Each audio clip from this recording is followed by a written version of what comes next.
গত 1-2 দিন ধরে একটা বিষয় নিয়ে একটু কথা কইতাম চাইতেছি। কথাটা হয়েছে গিয়া আমাদের চ্যাম্পিয়ন্স ট্রফির দল ঘোষণা নিয়া, যেখানে লিটন কুমার দাসকে বাদ হইল, তার পরিবর্তে নিচে গেলে পারভেজ হোসেন ইমন। লিটন কুমার দাসকে বাদ হয়েছে কেন? আউট অফ ফর্ম, আমাদের নির্বাচক সাহেব বলেছেন। যাই হোক, লিটন আউট অফ ফর্ম, ঠিক আছে। আর তার রিপ্লেসমেন্টে যে পারভেজ হোসেন ইমন, তার ফর্মটা আমরা একটু দেখি। তার ওডিআইতে ডেবিউ হয় নাই, টেস্টেও হয় নাই, টি-20তে হয়েছিল। সে 7টা ম্যাচ খেলছে, 7টা ম্যাচে তার রান কত? রান হচ্ছে 88। এবারের বিপিএলের তার ফর্মটা একটু দেখি। সে একটা ডেঞ্জারাস প্লেয়ার। তার ফর্ম হচ্ছে 13, 0, 17, 7, 39, আর আজকে যে ম্যাচটা খেললো এখানে রান করছে 1। ওকে, আমরা লিটনের ফর্মটা একটু দেখি এবার বিপিএলে।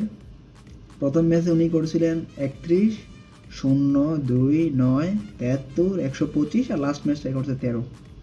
তো দেখ, আমরা মোটামুটি ফর্ম দেখছি, রিটনের ফর্ম, পারভেজের ফর্ম। এই পারভেজ অনেক সময় আছে, নতুন প্লেয়াররা অনেক কিছুই করতে পারে, যেহেতু নির্বাচক সাহেব বলছেন উনি একজন খতরনাক ব্যাটিং, বিপজ্জনক ব্যাটসম্যান, যে কোনো সময় যে কোনো কিছু করতে পারে। তো আমরা আশাবাদী সে এবার চ্যাম্পিয়ন্স ট্রফিতে ভালো কিছু করবে। প্রথম ম্যাচটা হচ্ছে ভারতের বিপক্ষে 20 তারিখ, 20 ফেব্রুয়ারি।